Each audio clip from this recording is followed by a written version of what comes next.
भाषा बोलता है उसका उदाहरण मैं आप लोगों के उसकी भाषा बोल के मैं ये बताना चाह रही हूँ कि ये फांसीवाद किस तरह का फांसीवाद है।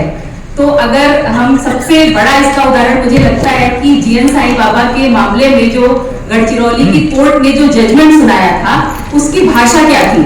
उसकी भाषा में उसके जजमेंट में ये लिखा गया था कि इन लोगों के कारण से यहाँ पे विकास कार्य नहीं हो रहा है, यहाँ पे कोई भी बड़ी कंपनी इन्वेस्टमेंट करने नहीं आ पा रही है, ये लोग इसलिए देश के लिए बहुत बड़ा खतरा है, इसलिए इन लोगों को मैं तो फांसी की सजा देना चाहता हूँ, लेकिन ये हमारे हाथ में नहीं है, इसलिए मैं इन लोगों को आजीवन कारावास की सजा देता हूँ। तो इससे इस स्टेट का कैरेक्टर समझ में आता है।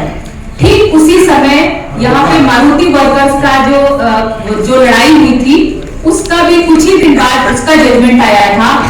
उस जज ने भी इतनी ज्यादा दूरी है, लेकिन वहां पे भी जज ने ये बात बोल के उनका 13 लोगों का कन्विक्शन किया था कि ये मामला कुछ भी हो, लेकिन इन लोगों के कारण, इन सारी ऐसी यूनियंस के कारण से इस देश में अगर हम इनको सजा नहीं देंगे तो जो इन्वेस्टमेंट करने वाले लोग हैं, जो कॉर्पोरेट्स हैं, उनका विश्वास हमारे ऊपर से उठ जाएगा और वो इस देश में इन्वेस्टमेंट नहीं करेंगे, इसलिए इनको सजा देना बहुत जरूरी है। तो इस कारण से 13 लोगों का वहां पे कन्विक्शन हुआ। तीसरा एक उदाहरण मैं देना चाहती हूँ जो अभी यूपी में योगी जी ने कहा है। वो लोग जैसे हम लोग भारत बचाओ के लिए इकट्ठा हो रहे हैं, योगी जी ने पश्चिम उत्तर प्रदेश में लोगों को इकट्ठा करने के लिए अभियान शुरू किया है जिसका नारा है एक भारत एक डीएनए। तो आप में लिखने के लिए जब मैं स्टडी कर रही थी तो मुझे पता चला कि जितनी भी कंपनियां मंदी में हैं उसमें से ज्यादातर कंपनियां अमेरिकन कंपनियां हैं और वो कंस्ट्रक्शन के काम में इन्वेस्टमेंट करना चाह रही हैं और वो अभी एक बहुत बड़ा सेक्टर है जहां पे बहुत बड़ी मात्रा में इन्वेस्टमेंट किया जा सकता है। उसमें भारत जैसे देश बहुत प्रमुख है, एशिया के बहुत सारे देश, इसीलिए केवल भारत में ही नहीं एशिया के तमाम देशों में जगह जगह पे खुदाई चल रही है। इसीलिए उस लेक का नाम मैंने रखा था कि ये हर जगह खुदा खुदा क्यों है। तो ये हर जगह कंस्ट्रक्शन, कभी कहीं ओवरब्रिज बन रहे हैं, कहीं सड़क बन रही है, कहीं पे मेट्रो बन रहे हैं, कहीं पे कुछ हो रहा है। तो ये दरअसल ये डेवलपमेंट ये उन कॉर्पोरेट्स को जो कि मंदी पे चले गए हैं उनको उजागर करने के लिए है। तो मामला ये है कि जिस बुलडोजर को बोरिस जॉनसन ने 1 साल पहले लेनिन के जन्मदिन पे बैठ के फोटो खिंचाई थी, वो बुलडोजर सीधे सीधे ये संकेत दे रहा था कि हम भारत में मंदी से उबरने के लिए इस बुलडोजर पे सवार होके आ रहे हैं। लेकिन उस बुलडोजर को सरकार छिपा लेना चाहती है जो कि कॉर्पोरेट्स के बुलडोजर हैं। वो बुलडोजर कहां चलते हुए दिखाई देते हैं? यूपी में अगर हम देखें तो योगी का नाम ही बुलडोजर बाबा है और वो बुलडोजर चलते हुए टीवी पे तब बहुत साफ साफ दिखाया जाता है, बार बार दिखाया जाता है जब वो बुलडोजर किसी मुस्लिम के घर पे चलता है, जब वो माइनॉरिटीज के घर पे चलता है और इस बुलडोजर को चलाने के लिए वो कानून की धज्जियां उड़ा देते हैं।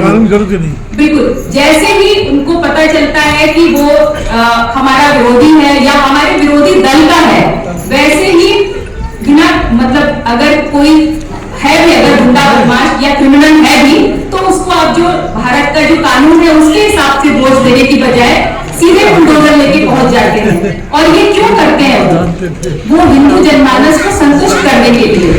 और ये बुलडोजर यहाँ पे चलता हुआ दिखाई देकर फांसीवाद यही करता है कि एक समुदाय को दूसरे समुदाय के खिलाफ खड़ा कर देता है। इसलिए जो कॉर्पोरेट का बुलडोजर है, जो साम्राज्यवादी बुलडोजर है, वो चलता हुआ कहीं नहीं दिखता है और जो माइनॉरिटीज में चलता हुआ बुलडोजर है वो हिंदू जनमानस को बार बार और हर जगह दिखाया जाता है।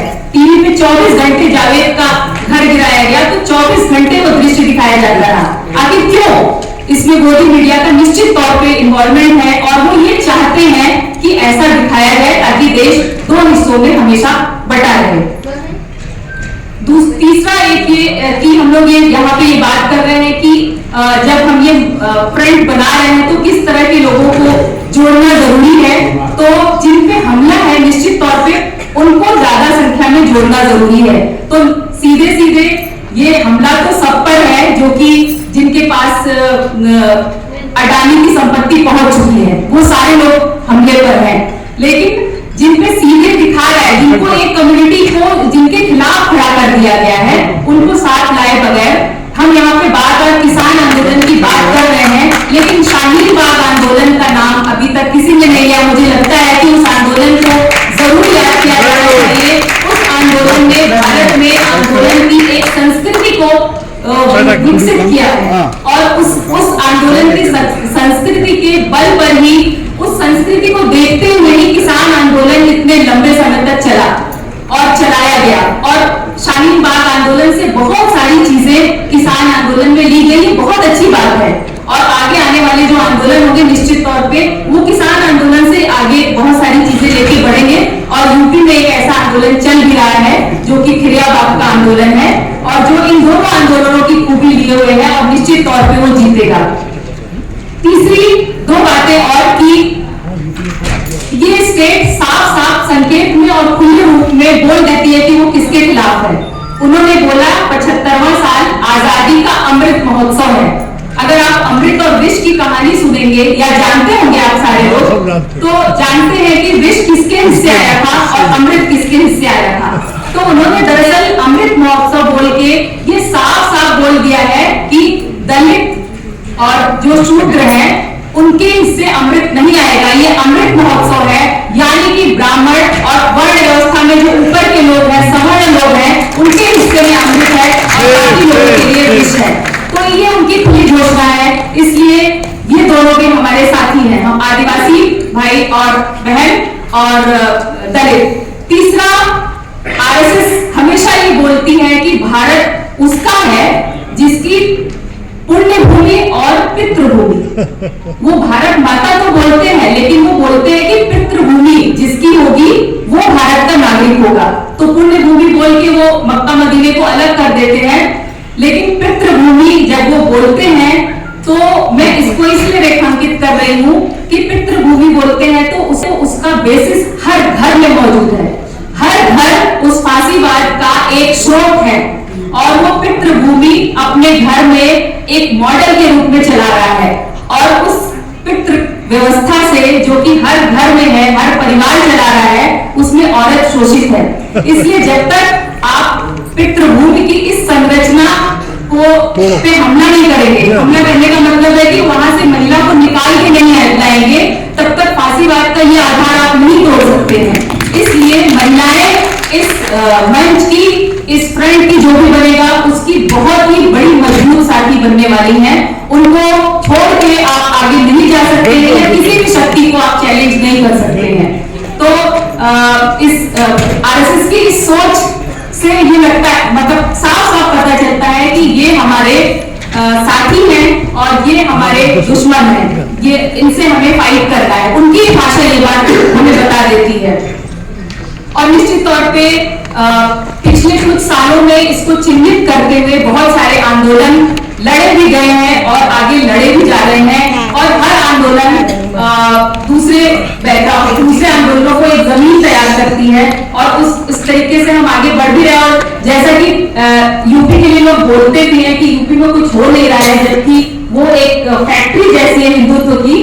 तो फिर मैं बोलना चाहती हूँ, लेनिन का एक कोटेशन बोलना चाहती हूँ कि कभी कभी सदियां गुजर जाती हैं और कुछ नहीं होता है, और कभी कभी एक दिन में सदियां आ जाती हैं। तो निश्चित तौर पे ये जो आंदोलन एक के बाद एक हो रहे हैं, सफल आंदोलन होते जा रहे हैं। और ये प्रयास है, इससे हम ये उम्मीद करते हैं कि वो दिन या वो हफ्ता या वो महीना जरूर आएगा जिसमें सदियां आएंगी।